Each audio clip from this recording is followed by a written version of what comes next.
carregar na tomada, não é gastar pouco, não é a mesma coisa. Você tem que fazer um investimento de acordo. Existe foi até bom ter tocado isso, existe uma solução para condomínio onde o condomínio não gasta. Isso. Tá? Existem algumas empresas que elas bancam tudo, colocam eu vi que bancam tudo, claro, desde que o quadro de luz comporte. Ele analisa também, né? Ele não vai fazer até uma certa distância do quadro de luz. Eu já ouvi algumas coisas sobre isso. Eles têm lá, e aí o que faz? Eles botam o carregador, e aí quem for abastecer vai pagar o abastecimento.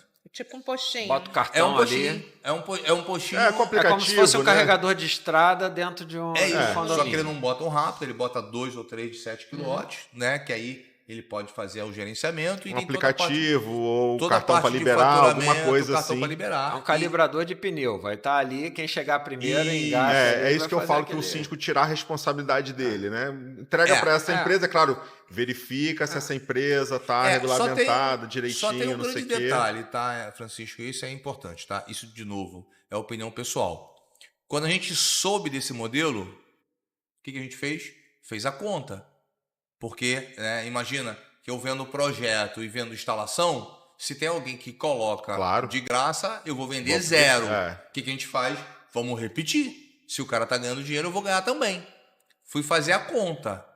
A conta não fechava. Porque não tem carros o suficiente que vão abastecer o tempo todo. Aí o que eu fiz? Peguei o telefone e liguei para esse meu amigo de São Paulo que tem startup, que está há 6 anos no mercado.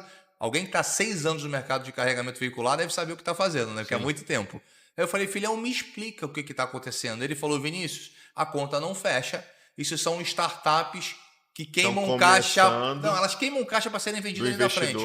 Eu quero ter 50 mil pontos. Então, não vai te dar assessoria retorno. Ou vai ter que aumentar muito o custo do kilowatt. Então, depois não tem problema de ficar com esse acesso. Só fique de olho, porque se o cara quebrar daqui a 2 ou 3 anos, você acabou. tem. Pode ser que você que fique funcione, sem tá? abastecimento.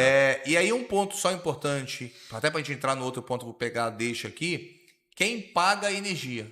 Isso. Eu acho que esse é o ponto. Tem alguns prédios, né, que as pessoas estão ligando direto no seu próprio apartamento. Tá? Se você liga direto no seu próprio apartamento, e eu tenho uma série de questões contra isso, não há dúvida quem paga energia. Você mesmo paga, está no teu medidor, mais um quesito técnico de infraestrutura do que outra coisa. Na verdade, a gente discorda dessa solução. Para mim, tem até um case para trazer depois. Ela tem que ficar no serviço. Bom, o que eu posso fazer? Bom, nós vamos ligar o carregador, sejam 50 carregadores, no medidor de serviço. A gente tem 2 hipóteses. Uma, pedir um novo medidor, um novo relógio para a concessionária. Mas a concessionária não deixa. Deixa sim. Nós tivemos uma apresentação da nova norma com o pessoal da Light aqui há pouco tempo. Isso foi um item levantado e o engenheiro da Light esclareceu que isso seria possível. Então, se em vez de você ter um medidor de serviço, você possa ter 2 medidores de serviço. A gente tem vários prédios que tem mais de uma ligação. Exatamente. E o segundo medidor de serviço é para o carregamento. Se eu só tenho um morador carregando, ele que paga aquela conta. Se eu tenho 2, 3 carregadores, 2, 3 moradores, eles se virem. Deixou de ser problema do condomínio. Bom, e quando isso não acontece? Quando eu estou usando um medidor de serviço coletivo, tá? Aí você tem que fazer a gestão disso. Você pode fazer a gestão via aplicativo, olhando quem que carregou, que não faz sentido passar esse ônus para o condomínio. Exato. Ou contratar empresa. Mais uma coisa para o síndico administrar, pelo amor de Deus. Né? Ou você contrata uma empresa que faz a bilhetagem para você. Então lá você paga direto no cartão de crédito, o cara paga direto no cartão de empresa. crédito e a empresa diz o seguinte: olha, condomínio, a tua conta de luz veio 1000 kWh, 200 kWh aqui foi de... Toma aqui o dinheiro de volta. Ou ele te manda a guia separada. Ele já te manda a guia, condomínio, aqui a guia do apartamento 501 tem aqui, R$100 de abastecimento. Mas aí você traz mais uma coisa para o condomínio. O ideal é que o síndico não traga para o condomínio. Então, seja direto, ele paga direto, no cartão, né? e depois ele tem que estornar, né? Porque vai vir na conta do... Se eu tenho só um medidor, vem na conta do condomínio. Porque a gente está falando de uma coisa acessória, né? Que não faz parte do serviço básico do condomínio. Exatamente isso, acessório. E aí, qual é o problema? Olha quanta dificuldade eu estou colocando. Até ontem, a única coisa que a pessoa fez foi comprar um carro elétrico e ganhar um unboxing. Aí a gente já começou a falar para ele o seguinte, olha, você não pode ligar rádio, em qualquer lugar. na TV, tudo maravilhoso, economia, não vai pagar nada. Você olha na rua. Você vai ter que mostrar para todos os condôminos, você vai ter que pedir a opinião de todos os condôminos, vão ter que autorizar você a instalar. E você vai ter um custo mensal de o quê? Aí você vai ter um custo mensal de pagar lá a bilhetagem, que seja 10 centavos por quilowatt-hora, não sei quanto o cara cobra, tá? Então, isso é um ponto importante. E aí, o condomínio e o síndico não pode ter meia solução. Contratou um consultor ou o morador que bancou a estação, a solução tem que vir de A a Z.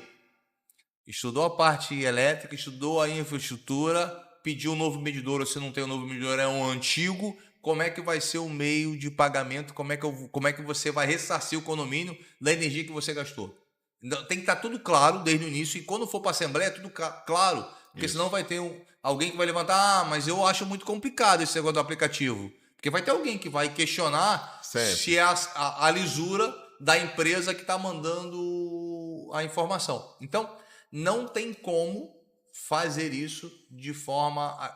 Há 5 anos atrás, era fácil, porque só tinha um carro elétrico. Exato. Então, até fica um alerta para os síndicos que permitiram a instalação, que fizeram a instalação, né, e que não de alguma forma, que permitiram ligar no relógio, que façam uma revisão disso, né? Contratem um especialista ou um consultor, chama um consultor, pelo menos para olhar se está tudo ok, se não, como é que a gente vai adequar, né? Isso está correto? Porque talvez a demanda que o carro tinha era menor, agora trocou o carro que tem mais demanda, né? Tentar se colocar em dia, né?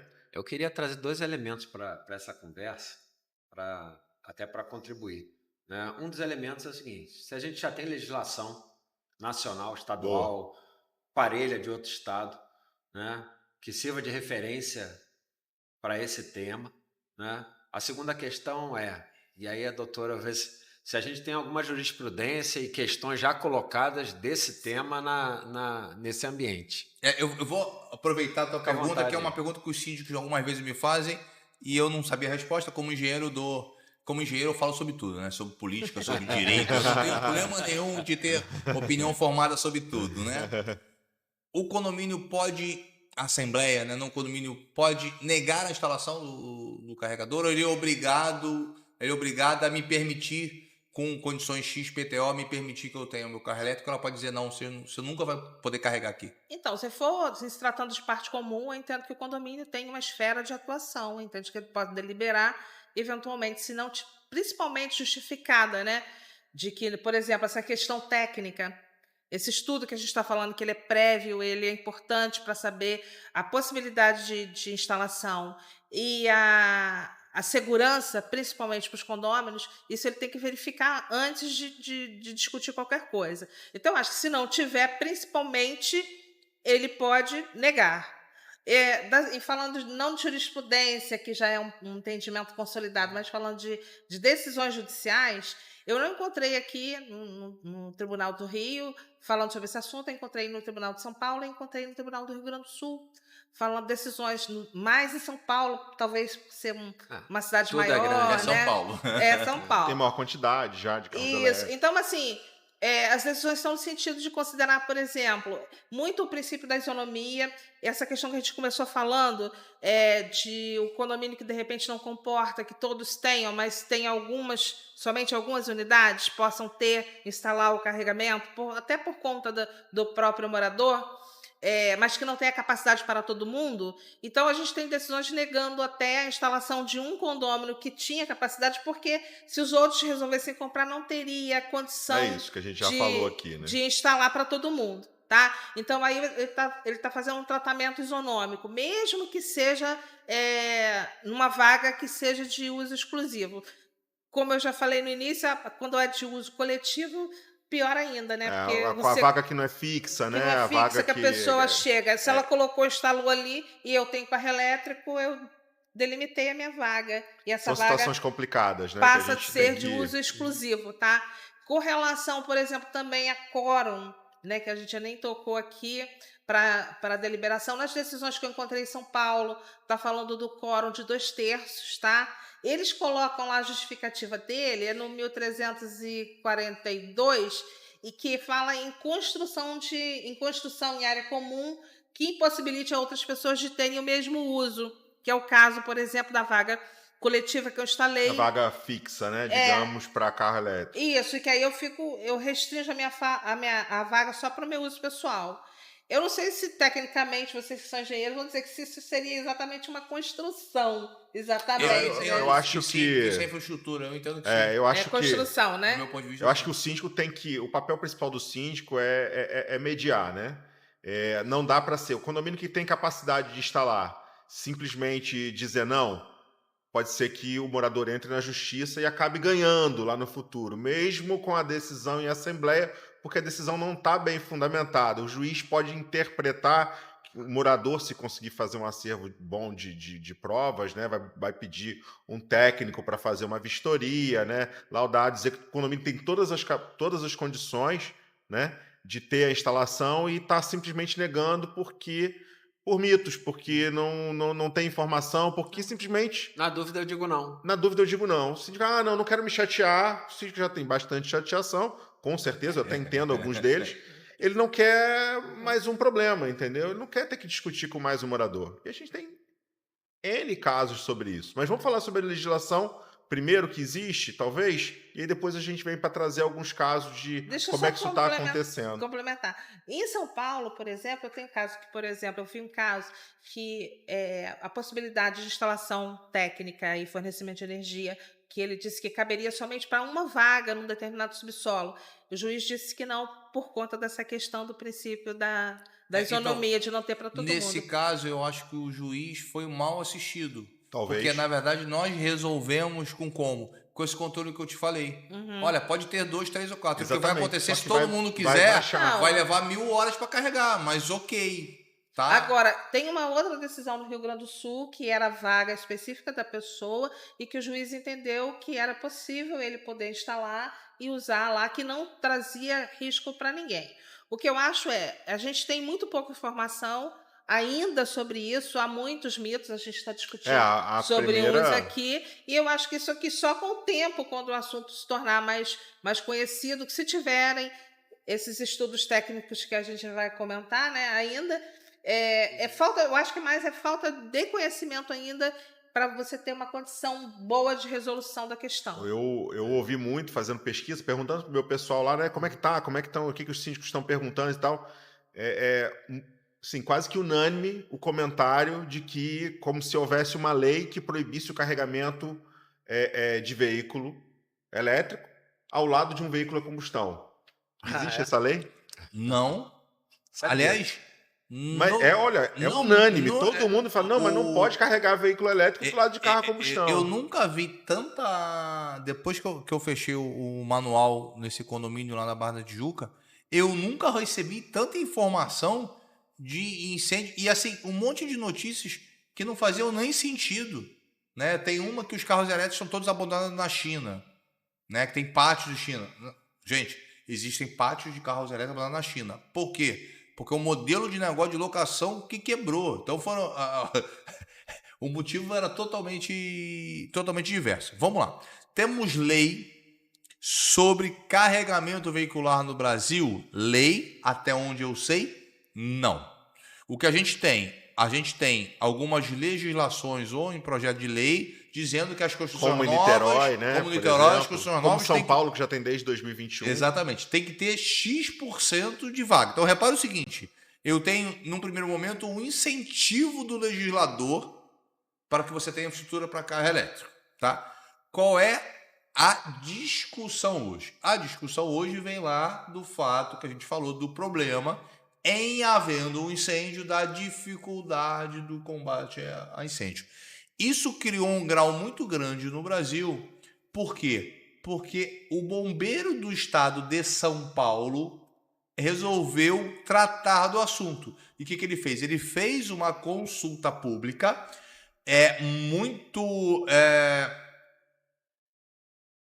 muito exigente eu também, no meu ponto de vista.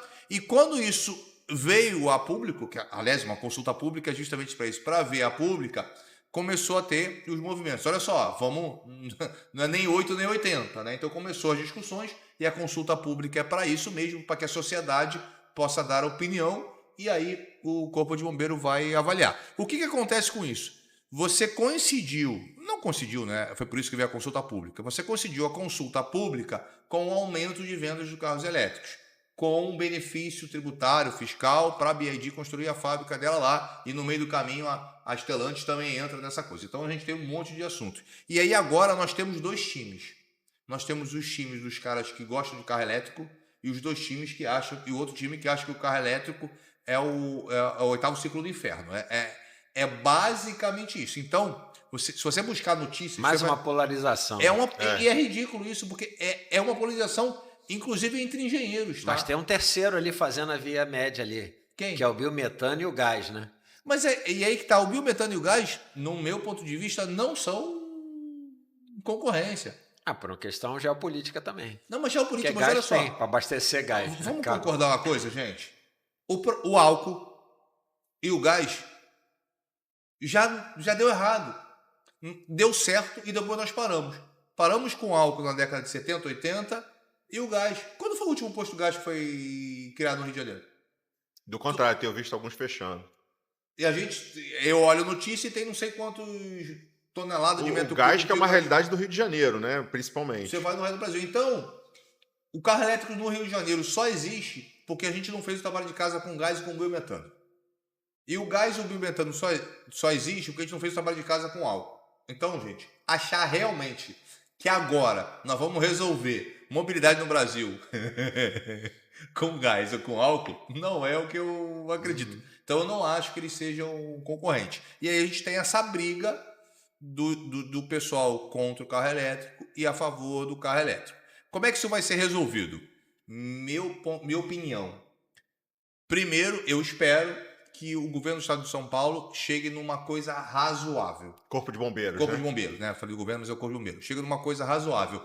E a partir do momento que o Corpo de Bombeiros chegar numa coisa... Que foi uma consulta pública, né? Ouviu a sociedade... ele ouviu a sociedade e agora ele analisa... Ele não lançou a norma, né? Ele criou uma norma... Abriu a consulta pública para conversar. Essa norma não existe. Essa norma ela não é uma legislação. Sim. Ela criou um documento, não uma minuta. É uma minuta. Em algum momento, a gente não sabe como, ela vai emitir o documento dela final. O que a gente espera, até pelo fato de ser São Paulo, né? Todos nós, por exemplo, vai ser a minha postura. Eu hoje tenho legislação nenhuma. Então, o que eu uso? O meu bom senso. Tá? Então, eu entendo que eu não tenho grandes preocupações pelas estatísticas. Mas se o governo do estado de se o bombeiro do estado de São Paulo disser daqui a 2 ou 3 meses que tem que ter isso, eu nos meus projetos vou adotar. Mesmo porque é provável que o bombeiro do estado replique a norma. E ou bem ou mal, eu não sou obrigado a seguir o São Paulo no Rio de Janeiro, mas se é a única que tem, como engenheiro eu tenho que seguir.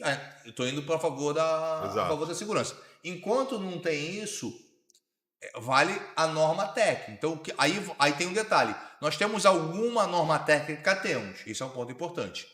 Para a instalação elétrica de carregadores veiculares, eu tenho uma norma técnica publicada em 21 ou 22, eu não lembro agora, que ela complementa a norma de instalações elétricas. A 5410? A 5410 é a norma de instalações elétricas. Tá. Só que a 5410 ela é uma norma de caráter geral, ela pega todo tipo de instalação elétrica. De baixa tensão. E para cada especificidade, a gente eventualmente lança uma norma. Por exemplo, para o hospital tem uma norma específica, para shopping tem uma norma específica. No carregador veicular, nós julgamos isso tão... Eu falo no nós que eu participo de algumas comissões, por acaso essa não. Nós julgamos isso tão importante que essa norma já existe tem uns 3 anos. Legal. Quando eu falei para você que o DR tinha que ser um DRI especial, não é porque eu sou muito inteligente. É porque meus pares na norma estudaram, colocaram isso lá e eu, para projetar, sou obrigado a aplicar. Então, o que eu faço? Eu sigo a norma. E essa mesma norma que fala desse protocolo, ela diz o seguinte lá, olha, se você tem 3 carregadores de 7 kW cada um e não tem essa inteligência, você é obrigado a considerar que é 3 vezes 7, inclusive para fins de cálculo junto à concessionária. Ou seja, ele me obriga, eu, engenheiro, a dimensionar uma infraestrutura para poder utilizar o carro elétrico, os carregadores, a 100% do tempo. Quando eu tenho o sistema inteligente, eu não preciso. Então, o que todo mundo tem que se embasar agora, e repara, isso é coisa de engenheiro eletricista, tá? E aí eu tô pouco me importando o que o CREA e o CFT faz. Mas o engenheiro civil também pode assinar elétrico, o arquiteto, não me interessa. Isso é tão importante que precisa ser analisado e estudado por um engenheiro eletricista. E outra coisa, tá? O engenheiro eletricista não viu na faculdade, porque eu também não vi. Então, você vai ter, qualquer que seja engenheiro eletricista, vai ter que se dedicar como qualquer coisa horas na vida, né? Mesmo na engenharia civil, qualquer outra engenharia, você faz uma formação geral e depois, com o seu trabalho, né, você normalmente vai para uma linha de atuação e se especializa naquela área. Isso. Mais ou menos como a formação do médico, que nos primeiros anos é generalista, depois ele parte para a especialidade que ele vai fazer somente aquilo, né? A norma é 17019. 17019, de 2022. É uma norma bem curtinha, de 7, 8 páginas. Deixa colocado aqui. É para o síndico ler? Não, gente, isso não é para o síndico ler. Não, tem que pro ler técnico. para o engenheiro eletricista e para o técnico. Aí fica uma dica, como é que você vai avaliar o profissional que está projetando e que está executando, né? Que é um ponto importante. Quando a gente falou do gás, a gente tem como avaliar. E nesse caso que o carregador é mais novo, é óbvio, né? Todo engenheiro eletricista... Você não vai ter ainda um repertório de pessoas com experiência. Todo engenheiro eletricista, se ele foi bem formado, para ler a norma, vai conseguir... ver a satisfação por exemplo, de obras anteriores que ele tenha feito. Eu diria, o cara que nasceu... Em outros serviços, outros serviços. Quais são os serviços? Principalmente os serviços de infraestrutura. Exato. Então, os engenheiros eletricistas estão acostumados a fazer o PC, a entrada de energia, a reformar. Estão acostumados a dimensionar. Engenheiros eletricistas que fazem indústrias, estão acostumados a instalar motores grandes de indústria. São esses os engenheiros eletricistas e os técnicos em elétrica que é mais fácil performarem bem. Porque, na prática, para mim, como engenheiro eletricista, eu não olho o carregador. Para mim, ele é um motor muito grande, ele é uma carga muito grande. O que tem a mais do carregamento é só a comunicação. Na verdade, o plus do carregamento, né, a dificuldade do carregamento veicular é só, primeiro, que é todo mundo ligado 100% junto e a parte de inteligência. Aí você talvez tenha que procurar, uma pessoa que pegue a norma simplesmente não vai conseguir ainda aprender, não tem a experiência. Aí, para essa parte, o ideal é você já procurar somente alguém... da primeira vez. A primeira vez é isso. E aí o profissional... Já tem algum tipo de experiência com essa coordenação entre carregadores? Que nunca trabalhou com isso, como é que ele aprende? Estudo, né? Isso é um bom ponto. E o outro, gente...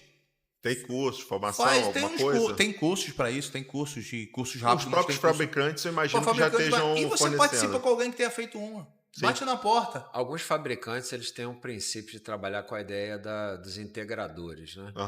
Que são profissionais em que ele qualificou no produto dele com o objetivo de fazer a garantia final da entrega daquele produto. Eu vendi um produto bom, mas foi mal instalado. Meu produto vai ficar com uma fama, né? Então, alguns fabricantes têm esse nível de postura. E é uma prática bacana no mercado. Por exemplo, no nosso caso, nós somos integradores VEG.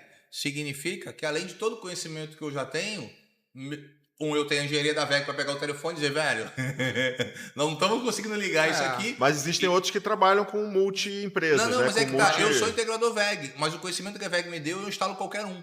Eu só vendo VEG, mas eu instalo qualquer um. O que significa? Opção sua. Opção minha. O que significa o seguinte, meus concorrentes, eu tenho concorrentes que são integradores VEG, mas de outros fabricantes. Então também passaram por um quesito de capacitação. Então não adianta... Vou dizer para vocês assim, que tem que ter uma empresa que tem 6 anos trabalhando com carregamento veicular. Eu vou te dar 2 no Brasil. Não é isso, tá? Isso é importante porque nessa especialização, eu acho que isso na maioria das vezes é assim, né? O fabricante que vem junto com a tecnologia, que é o principal responsável técnico da tecnologia, ele acaba gerando um preposto qualificado também dentro do seu produto. Por isso que essa questão como é que eu vou saber se o profissional A, B ou C tem uma experiência nesse produto? Verifica o fabricante que está com ele, se ele está dentro da curva ABC dos fabricantes de referência, que já foram tocados até no início da conversa, e qual é a tua relação com ele. que ele te atesta? E uma outra sugestão que aí a gente dá porque isso é uma coisa muito comum em solar que a gente não consegue entender. Pessoal, quando pega financiamento, empresas grandes, né, a gente costuma usar um termo de bancabilidade, né? Então você tem que contratar uma empresa que ela consiga bancar aquela obra que ela está fazendo. Uhum. E é engraçado que, por exemplo, no segmento de energia solar tem alguns investimentos muito grandes que as pessoas estão contratando empresas que não têm bancabilidade. Não é que o cara não tenha condição técnica para fazer. Ele tem, mas se ele ficar resfriado, se ele ficar doente, ele deu um problema porque a empresa é muito pequena. Então o que o condomínio tem que entender agora? Vocês precisam contratar empresas que tenham algum grau mínimo de bancabilidade. Se é uma obra de 1 milhão, é uma bancabilidade. Uma obra de 10 mil é outra.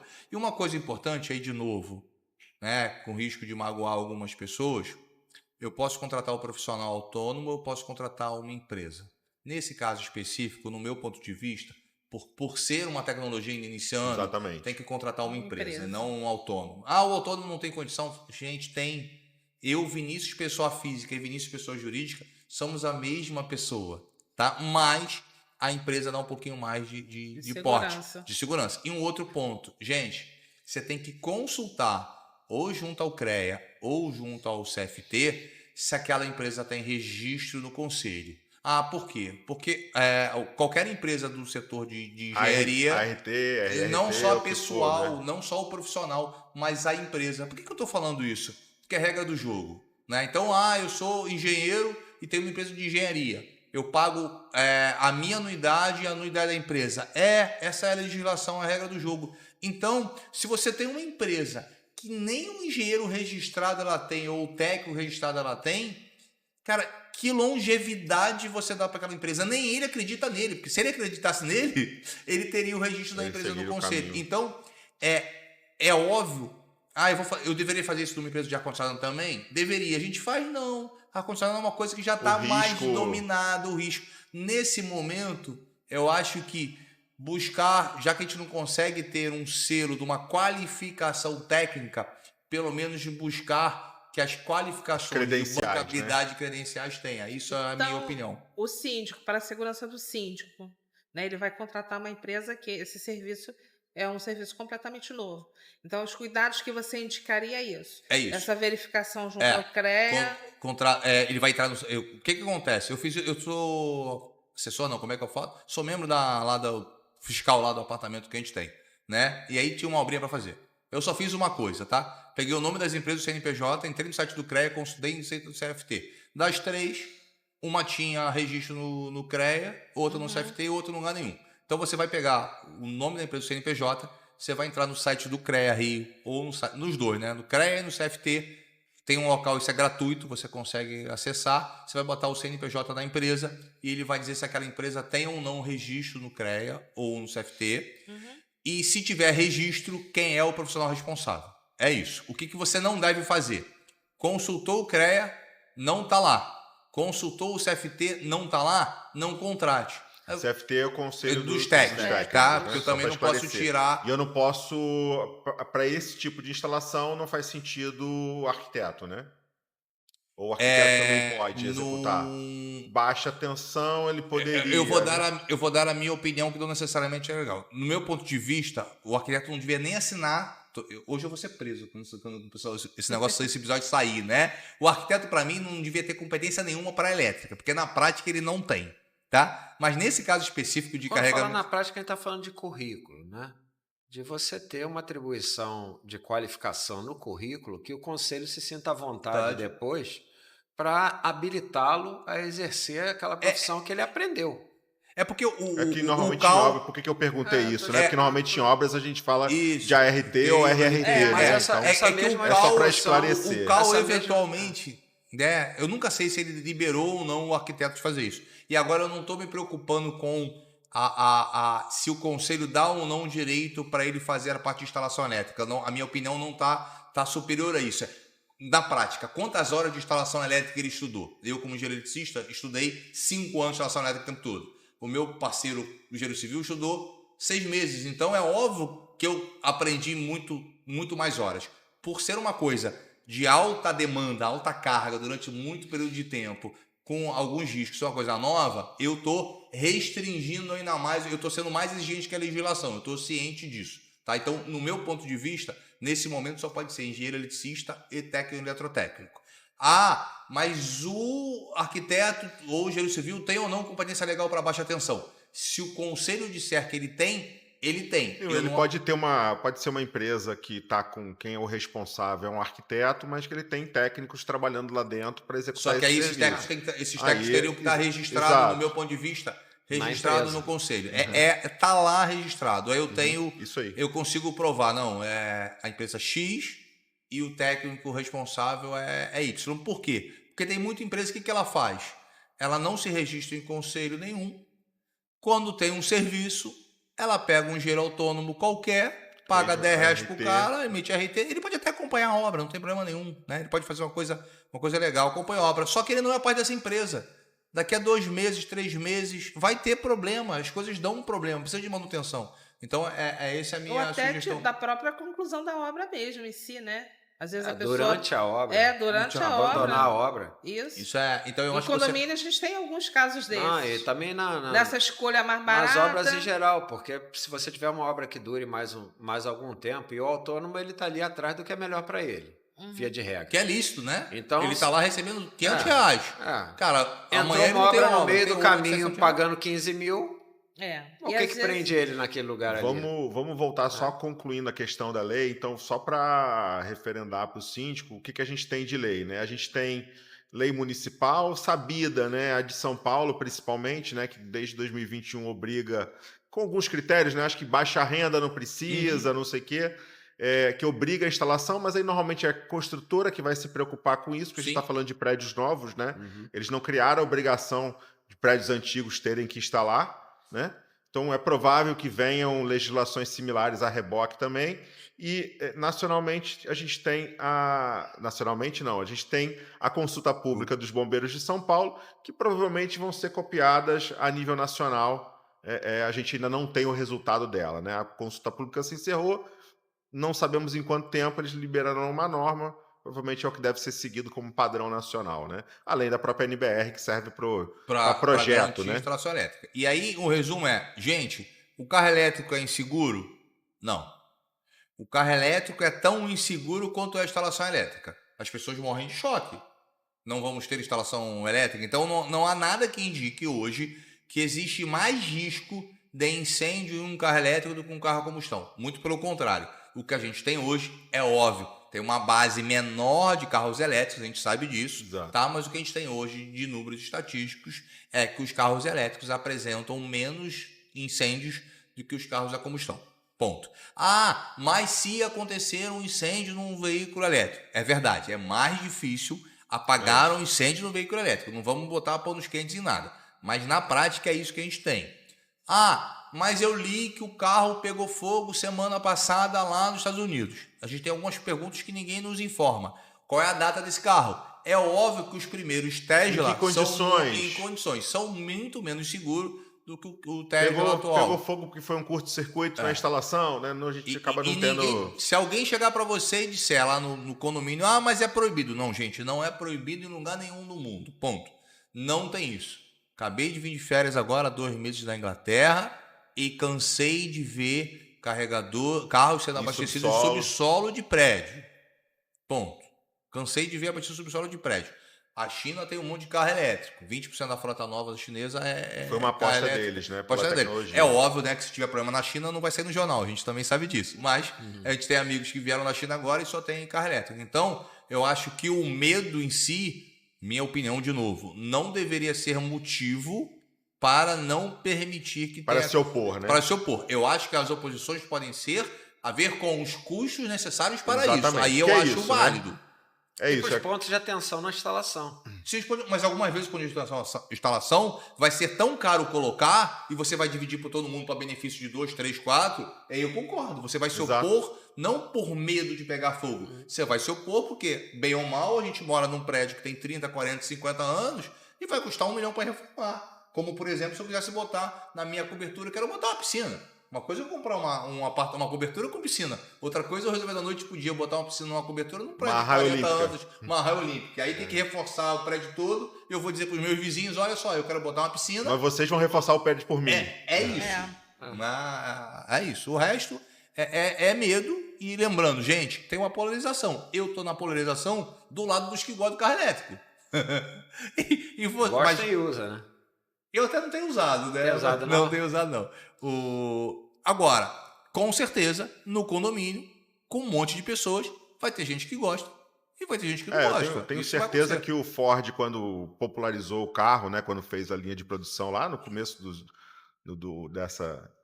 1900, né, muitas pessoas falaram, não, meu Deus, tem que proibir o carro, porque o carro está matando pessoas estão morrendo em acidentes a carro, já morriam a cavalo, né, mas a mídia volta para o que é novo, né, e as pessoas estão morrendo atropeladas, porque as pessoas não sabiam o timing do carro era mais veloz que o cavalo na maioria das vezes, né, então não, vamos proibir que o carro seja feito. Não é parecido, né, não é uma mudança tão grande de tecnologia assim, e os números mostram, né, que ainda é medo por puro desconhecimento, né? Que a gente tem que tentar colocar, que os condomínios têm que tentar mediar, né? Barrar simplesmente por barrar, não. Barrar porque, olha, eu tenho um caso de um condomínio. O morador veio, a vaga era livre, já existia essa questão de travar uma vaga, porque só ele que ia ter carro elétrico naquele momento, um prédio de Copacabana, foram fazer a avaliação técnica primeiro. O condomínio precisa de reforma completa do PC. E está muito antigo, está muito ruim. Então precisa reformar de qualquer jeito, com ou sem carro elétrico. O que o condomínio decidiu? A Assembleia decidiu. Não, primeira coisa, vamos fazer a reforma e em seguida a gente delibera. E aí o que vai fazer? O síndico está tomando os orçamentos, em breve vai convocar uma outra Assembleia para mostrar o tamanho da adequação, o custo, pensar como é que vai fazer, assim, vai arrecadar antes para reformar depois, e aí, quem sabe, daqui a 5 anos, não sei, né? Vai ver como vai ter, depender do quanto que vai ser esse gasto, o condomínio vai poder ter o carro elétrico que está adequado, né? Por isso é que eu puxei lá atrás para os síndicos se anteciparem, porque a gente tem um caso de um síndico que mandou, já se antecipando, chamou uma empresa e mandou instalar um ponto de recarga na vaga aberta no pátio, na vaga de visitante. Nem consultou a Assembleia. O ideal é que consulte. Já um outro condomínio do lado desse teve uma moradora demandando. Decidiram instalar também, da mesma forma, no pátio de visitante. Aí ela reclamou que não estava... que o carro... que tinha uma árvore em cima que estava caindo fogo, estava manchando o carro dela. Então, que ela queria de novo que instalasse na vaga dela o carregador. Aí conversaram lá, o prédio tem umas instalações muito boas e tudo mais, vai instalar ligando no medidor dela. Só que ela mora no 20º andar, e o medidor nesse prédio é no andar. É impossível, não consegue. Ia ficar mais caro do que o carro. Entendeu? Então ela acabou desistindo, carrega no shopping, carrega no escritório e não sei se para não contrariar, não carrega no condomínio, mas resolveu-se assim, é caso a caso, né? A gente vai ter N coisas, é claro. Sim, já tem aqui um monte de orientação, né? Mas, síndico, procure o Secov para orientação, procure a sua administradora. As administradoras, em geral, estão preparadas, conseguem coisa, ou no máximo vai direcionar para a gente ajudar a esclarecer, não a parte técnica, mas a parte de como é que ele deve aprovar, se ele pode se opor ou não, a gente vai conseguir ajudar, muito certamente. Muito importante aí a figura, né, das associações, né, do Secov, do Sindical, porque quando você consulta um profissional, a empresa A, B ou C, é óbvio que a empresa A, B ou C tem os seus interesses na sua empresa. Quando você consulta uma associação, o interesse já é outro, o interesse é coletivo. Então, talvez a melhor forma seja exatamente essa. Isso. Consulta uma associação que ela não vai dizer, faz com o Vinícius ou faz com o Demar. Tem o Vinícius, tem o Demar, tem o Joãozinho, tem o Joaquinzinho, e isso aqui é um interessante para você fazer. Só um recado que eu queria passar, que eu esqueci e lembrei agora, isso é uma coisa importante, tá? Eu estou instalando um carregador veicular, seja na minha casa, seja no meu condomínio, seja no meu shopping, tá? Eu preciso ou não avisar a concessionária? A resposta é, você só precisa avisar a concessionária se você fizer um aumento de carga. Tá? Então, o fato de eu colocar um carregador veicular, se a carga do concessionário condomínio... está falando distribuidora, Light. De energia, a Light, a Enel, ou Energisa, no caso de Friburgo. No caso de Friburgo, tá? E Vinícius, de onde você tirou isso da sua cabeça? Isso está numa resolução da ANEEL. A resolução 1000, que trata basicamente dos direitos e deveres entre o consumidor e a distribuidora de energia, ela unificou e ela fala de tudo, inclusive na parte de abastecimento de carregador veicular. Então ela é clara, eu só preciso comunicar à concessionária se eu for fazer um aumento de carga. Esse é um ponto. O segundo ponto é, eu posso vender energia para fins de carregamento veicular? O eletroposto, ele é legal? É legal. Isso também está permitido lá na REN 1000. Então, se por algum motivo qualquer um condomínio resolveu fazer um eletroposto, pegou um pedacinho do condomínio, vou chutar, na beira da Sernambetiba, pegou um pedacinho do condomínio e está vendendo energia, tem um eletroposto para vender energia, legalmente ele pode, se for energia para carregamento veicular, tá? Trazer mais um ponto que você falou, isso de perguntar, né, de consultar a distribuidora, me lembrei também da coisa do seguro, questão do seguro de novo, né?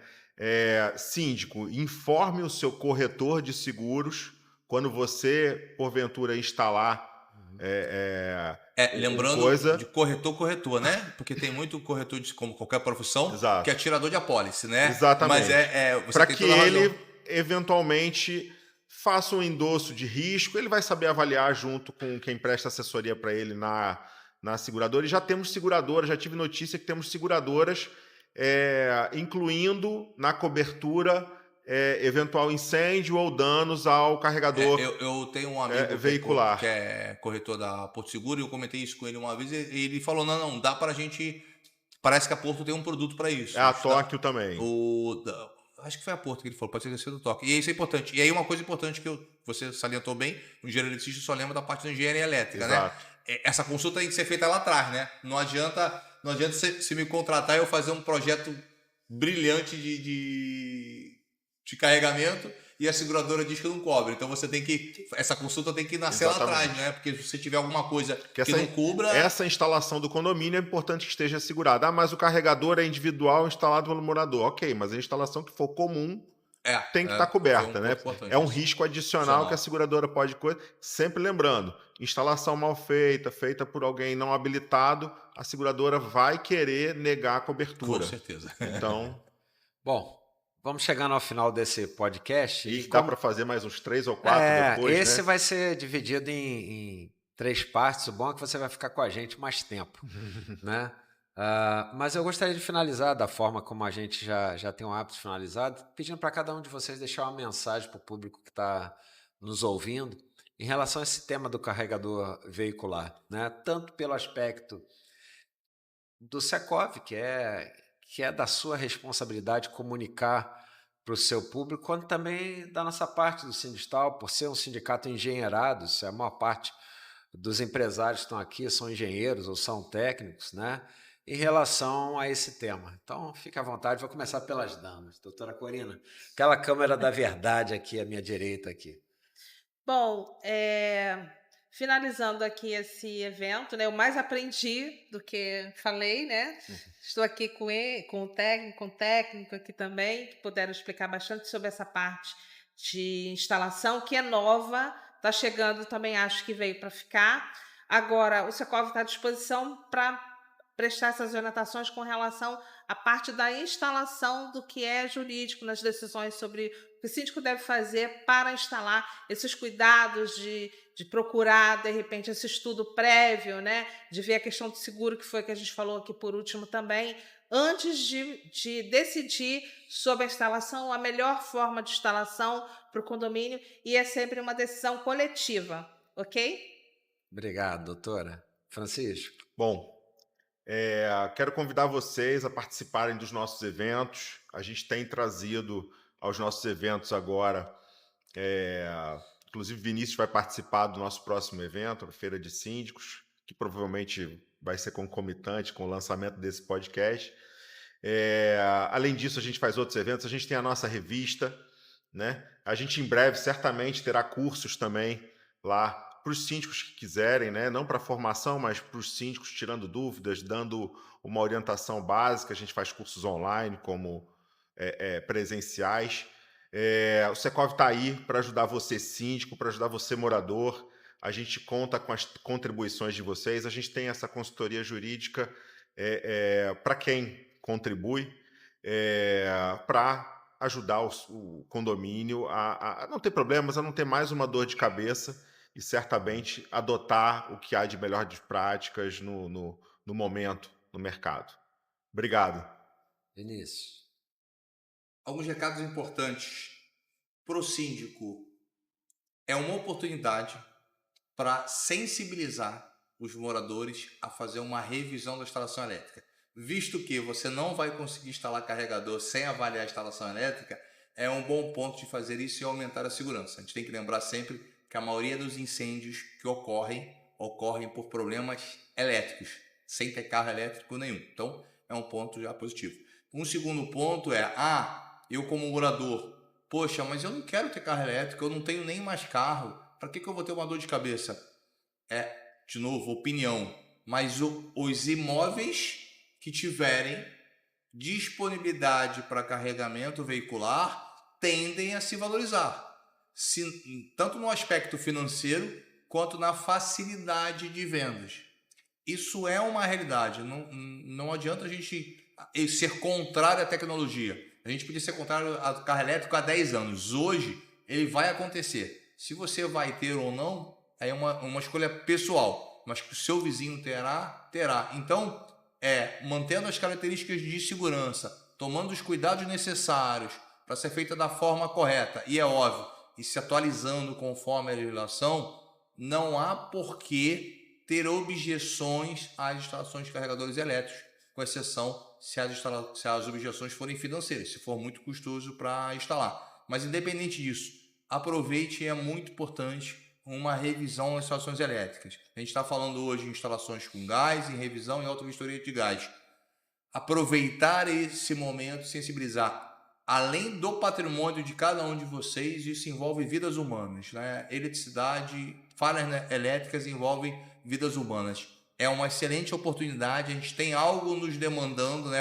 O síndico agora tem que tomar uma posição sobre isso, de aproveitar com o argumento da verificação da possibilidade de carregamento veicular, aproveitar e fazer uma revisão das instalações elétricas. E aí o Sindistal está aqui colocando à disposição da sociedade para poder auxiliar e dar as orientações necessárias aí, tanto para o Secov quanto para os síndicos, de como é que a gente consegue ter uma instalação segura. Obrigado, Vinícius. Obrigado, Francisco, doutora Corina. Um prazer receber vocês aqui. E obrigado a você que está nos assistindo, né? Se você ainda não é inscrito no nosso canal do podcast, você, por favor, se inscreva para receber as nossas notificações. Vamos colocar em breve mais esse episódio à sua disposição e fique com a gente. Até logo.